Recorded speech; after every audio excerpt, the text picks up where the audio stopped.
Hello, everybody. Hi, good evening. This is Devansh Lakhani here, founder director of Lakhani Financial Services. It's great to be back on, I would not say back, but it's great to be on YouTube. For the first time, I'm going to do a YouTube live. Have been on YouTube in the past, where uh, I've tried to post quite a lot of videos, but that has been, 2 years old. And it was like 2 years back that I used to be very active on YouTube. But finally, trying to just take it baby step by step, and trying to come back on YouTube again. And what better way to start off with a very basic, simple yet the most important topic to how that is how to start a business from the scratch. So I think there are I've done multiple videos on LinkedIn Live and on other platforms, etc. But it feels good that I'm going to come live on YouTube. Would love to see how many people are going to connect here, join me in this live. That would be really interesting to see how many people are coming here on this live. And let's start with this topic, how to start a business from the scratch, right? uh, so there are many startup founders who want to start a business, who want to kickstart something of their own. But there is always a certain level of sometimes that self doubt, confidence issues, as to how you will be able to build the business, as to how you will be able to scale the business, how you will be able to start, how you will be able to survive. you know what all things will be required in terms of getting the funding done, when you are scaling, what all will be required to just start that business, and that is what I want to solve for today with today's topic. So without wasting any further time, let's probably kickstart this topic. Okay. So first and foremost, when you're looking to start a business, uh, the most important thing, where many people make a miss, right? They miss that, is to understand what is their calling, what is their what is their passion, what is their purpose that they want to really solve. They are either finding it out or they've not yet found it. And if they've not yet found it yet, then that would be something which is really eating them up from inside, and that becomes a big burden in terms of starting on your own, right? It is always where then you try to play that fear of missing out kind of a game, where you're trying to do something which you're not good at, which you're not passionate about, which is not your calling, which is not your purpose in life. That is where a big mistake happens. So this burning, this seed which gets planted, right? It should be a seed which is your calling, which comes from your heart, right? It comes from your within, it comes from your soul, not even your heart, probably your soul, right? I hope this camera angle is good.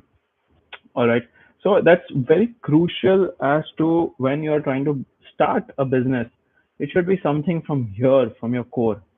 Many people don't are not doing that, and hence they're being lost on the way, right? Probably they're pivoting, they're changing the business, they are coming back to job, or they're not being able to make it successful. Why? Because the core reason of starting was not a pure intention.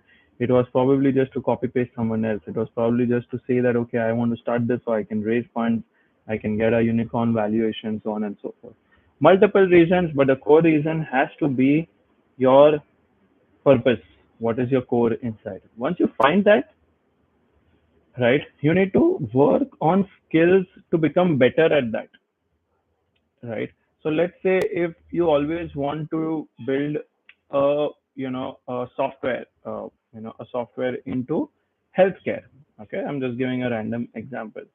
All right, you need to get two skills which are very important early in your life, right? Probably when you've not even started working on it. Number one is coding, how you can build a platform, how you can build a tech software. Number two is knowledge about health.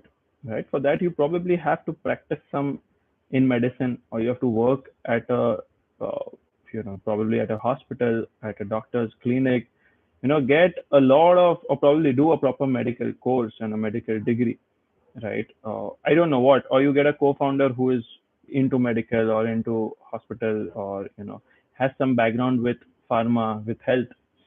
What happens then is you enhance your skill sets in the area where you want to build your business, where you want to start your business. Okay. Let's say if you are, if you want to help people develop their applications, their websites, you need to again become good at coding. You need to develop skills of coding, IT. Okay. That is when you will be able to become better at it. Once you develop those skills, you need to hone it. You need to make it better. You need to make it much more efficient where, like after your experience, etc., people are really happy with the work that you're doing. Right? What will happen is that will give you the confidence, that will instill that confidence in you. Okay, okay, I can start something on my own too. And literally that is something that had happened with me, right? I didn't know that entrepreneurship was my calling. I didn't know startup was my calling. I didn't know fundraising was my calling. When I started working, right, I just knew, okay, I'll become a CA. I have to do something in finance. Okay, my passion was in equity research, in stockbroking, etc., which I pursued it properly. I worked in it for 2.5 hours.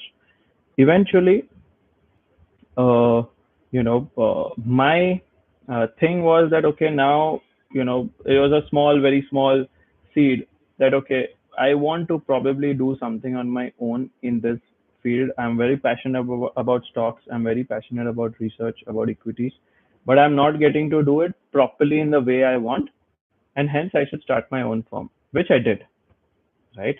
And once I did, I realized that, okay, this is not my passion. This is not my purpose.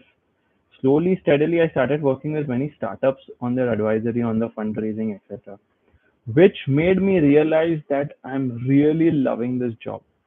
Okay, this is like this is like my purpose. It's coming from the core. I'm being able to add value to a startup's life. I'm being able to help them in raising funds. I'm connecting them to the right-minded investors. I'm connecting them to the right-minded ecosystem players, venture capital funds, etc., helping them in their entire business modeling, so on and so forth. That is what I could really help them out with. That was giving me immense pleasure, immense gratification, that, okay, now I'm doing something of value in someone's life, right? I honed that skill. Like my skill, that skill was already honed because I had already worked before starting this. I'd already worked for 4 years in investment banking, in financial modeling. I knew how to work on decks. I knew how to do valuation, stuff like that. So I'd honed my skills. Now it was okay. I had to take that brunt, started doing startup advisory, and that is what I tried to do, right? And similarly with anyone, first thing is find your calling. I know it's a process.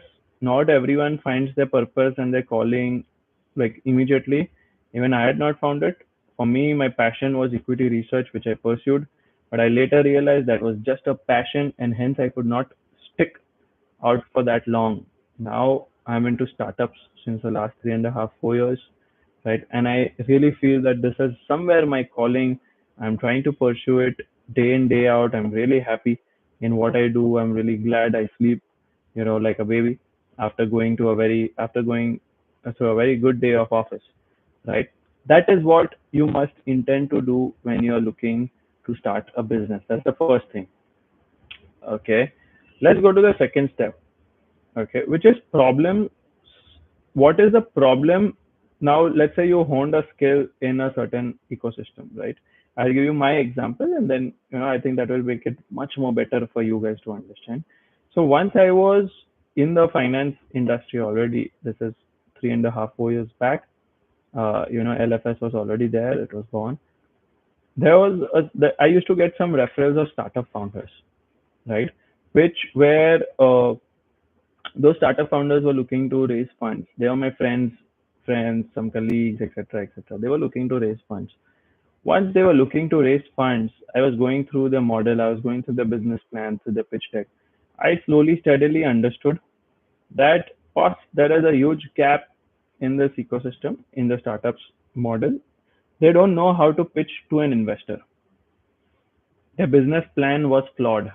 Their pitch deck was not conveying a proper story. It was lacking a beautiful design, a good content, nothing, right? So I understood there is this problem which is big. Okay. This problem is pretty big. Now, how can I solve this? Slowly, steadily, my skill sets were already there. I started working with a few startups. One, two, three, slow, steadily, right? Understood this problem is deeper. People don't really know what is investment banking. They don't really know how to pitch to an investor. That's when I started applying my own skill sets, my own knowledge into this, and started working with the founders, solved their problem. I solved this problem about fundraising. I solved the problem about proper pitching, getting funding ready, getting investment ready. That is where this entire problem solving started coming into my life, and which made me realize that, okay, now there is a good opportunity here, right? So once you understand your skill sets, you understand, now you start searching for a problem. Depending on your skill set, this was your passion, this was your purpose, you found your calling, that, okay, my calling is in the health industry. Okay, you developed skills accordingly, you honed your skills. Now you figured out in the health ecosystem, in the health industry, what's the problem? What I figured out in the finance industry, and more specifically, if I go one step lower, in the startup industry, what's the problem? And this time, startup was not even known. Startups were not as phenomenon. It is mid 2019 I'm talking about. All right, approximately 4.5 5 years back. तब startup का ज़्यादा कोई craze नहीं था, right? COVID had not even hit. That's when I realized I found this problem, went on to solve it slow, steadily, one, two clients, three clients, four clients, slowly, steadily started building, etc. Right? Once you find this problem, you start solving it. You do a market research on the problem. How big is the problem? Is the problem really very big? If yes, how big it is? How many crores is the market size? Okay. How many, is it a global problem? Is it just an Indian based problem? What is it? Right? So you have to make sure that you are building it in the right manner. You're trying to research on the problem. You're trying to research on the market reality. Is the market going to accept what you're trying to build, or what kind of a problem is there a genuine problem? That's the first question that you should be asking, right? Not just on the basis of one or two, specifically in the small product category. I'm in the service industry. I can probably take a hunch on the basis of 6 to 7 clients, right? Because they are a little bit high paying clients. But if you're in a product category where you're just charging 1 rupee, 2 rupee as an app or free app or something like that, you need to really understand from at least 500 to 1,000 users, is there a genuine problem? So you have to do a lot of thorough market research, market analysis, understand the size of the market, understand the size of the problem.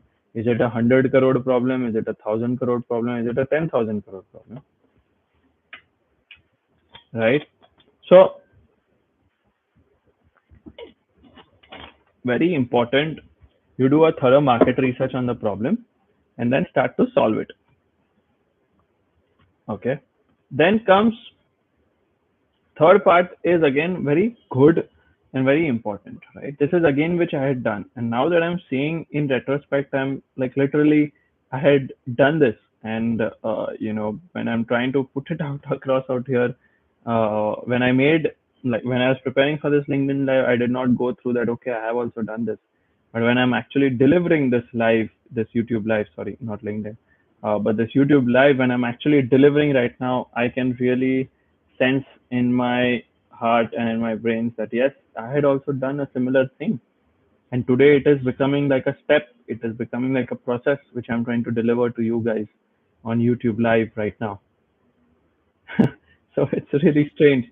But the third step is to start publishing, like making content, publishing it, and building a community around it. Okay, I'll give you my example again because that's the best that I know that has happened in reality, which I can tell you. So I started understanding that okay, if I have to, really work with good quality startups, good quality investors, raise funds, I'll have to publish some good content. Okay, I started making good content around startups. First, my content was really bad. It was really pathetic. I don't know what I used to do. It was really bad, right? The quality of the content, the posting time, nothing was in place. So I slowly, steadily learned about it, how to create good content on Instagram, on LinkedIn, on Facebook, on Twitter, and then start publishing it daily. Okay, so I started publishing my content on a day-to-day basis. Okay, on LinkedIn specifically, and then of course Instagram, Facebook also started, and Twitter also started, but Twitter was not very active. I started with YouTube also, and YouTube was not a very good response, to be honest. And eventually we had to shut it in a span of 6 to 8 months or 12 months or something, because it was not giving that good results, right? So eventually we had to shut YouTube, and I had to shift my entire focus on LinkedIn, which we started, right? So LinkedIn पे post करना daily start किया. I started building some traction. I had a probably 2,000 followers odd, 4 years, 4.5 years back, and today we are a strong community of 36,000 followers on YouTube. Sorry, on LinkedIn, around 2K followers on Instagram, right? And around 3,000 newsletter subscribers through our email newsletters basically. So we did a lot of content publishing, built a community, okay, and started getting business from that community itself. All right. Today, if I'm coming on YouTube live, I want to leverage YouTube as a social media platform to build another fresh community, which is probably not there on LinkedIn, right? This people who are going to watch this on YouTube are not going to be there on LinkedIn, correct? So people who are, who are completely on YouTube, if you watch this, and if you like this piece of content that I'm trying to put in terms of a knowledge value addition to you, you'll subscribe me on YouTube, right? And you will be my community. You will be a part of my community. And that is what happened with LinkedIn, with Instagram first. And now I will try to be as much, consistent on YouTube that I can be, so that even here I can build a community. Because once you start publishing content, you start building a fan following, a community. People really respect your work. People like what you're trying to do. That liking, that community development will help you in generating your sales or monetizing it. Today, the best example is finance with Sharan. Sharan Hegde or something is, I'm not too sure what his name is, but Sharan Hegde, a finance guy. He just posts continuously on Instagram and LinkedIn about his finance, and he makes some amazing content on it with some very good nuances, very good impersonations, good acting, etc. So he makes very good content on insurance, on wealth, on mutual funds and stocks, etc., etc. Right? Which has helped him build probably, I don't know how much, but probably a million kind of a community on Instagram, and many more on LinkedIn and elsewhere. This has helped him to leverage his community. Now he has started his startup journey, his entrepreneurship journey, and now he is probably making courses, going with paid courses, or creating some other kind of a business model. I'm not too sure in the finance field, right? But this entire community, right, will always back him. If he's going to launch a course worth 999 rupees, people will buy that course. Why? Because they trust Sharan.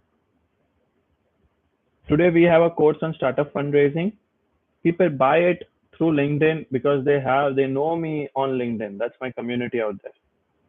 So if you want to do anything, once you understood your problem, okay, this is how you want to try to solve it. You've done your market research, okay, this is a good problem to solve, right? You need to start publishing content before you go live, before you have started making money, before you have started working on anything. Start publishing content on a regular basis. and start posting it. Build a community around it. Build a fan following around it. If it is a product, let's say if you're making, a product like this, an AirPods case, or a case cover, right? You need to develop this community. Why people will like your case? What is so unique? There are thousands of cases available in the market. Create a community. Share that what you are doing unique. What is your value addition, right? Post on YouTube, post on LinkedIn, post on Instagram. Create a social media community. Fourth is building a prototype, serving, taking feedback, and taking iteration. So now you start building a prototype.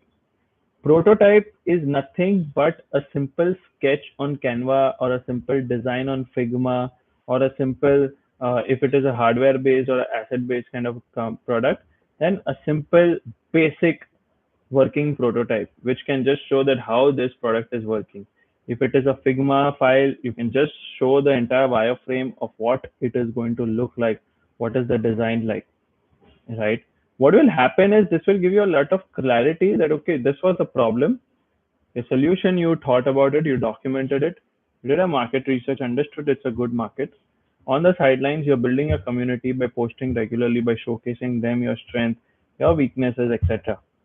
Today, if I've come on YouTube, probably right now, there are zero people live with me, okay, and I'm fine with that, right?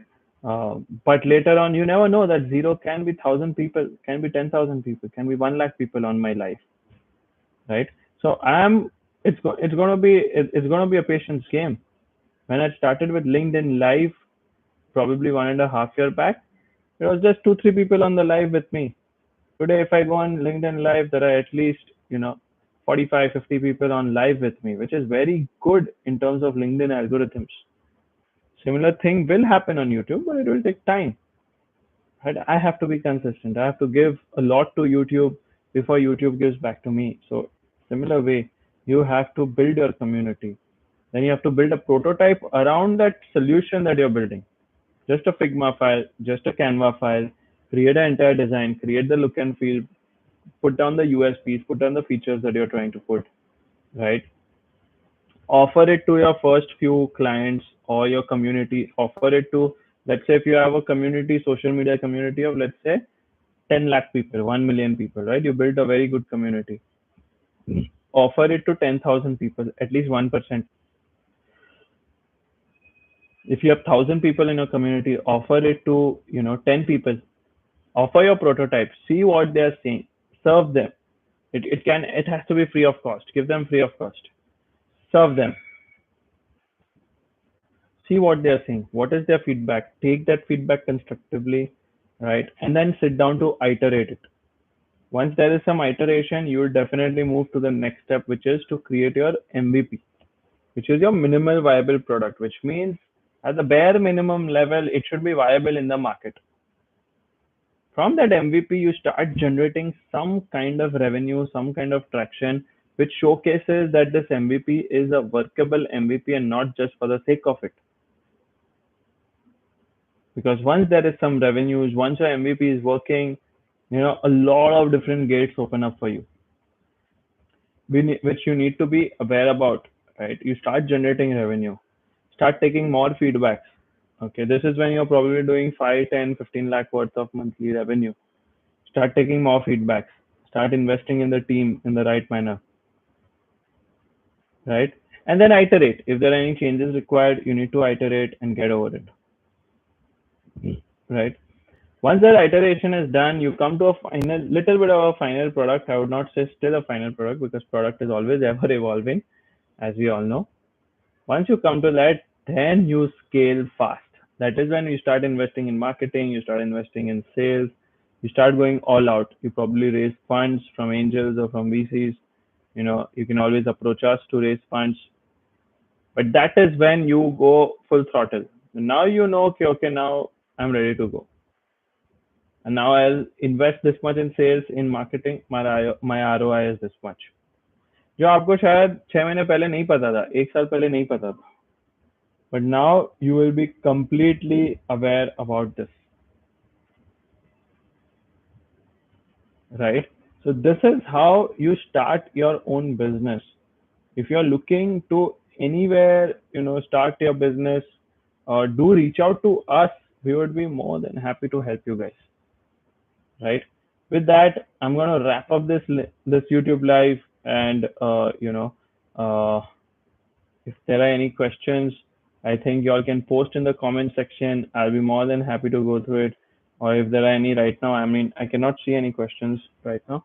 But whoever watches this video on YouTube, please do ask questions. And I'm happy to answer them. Uh,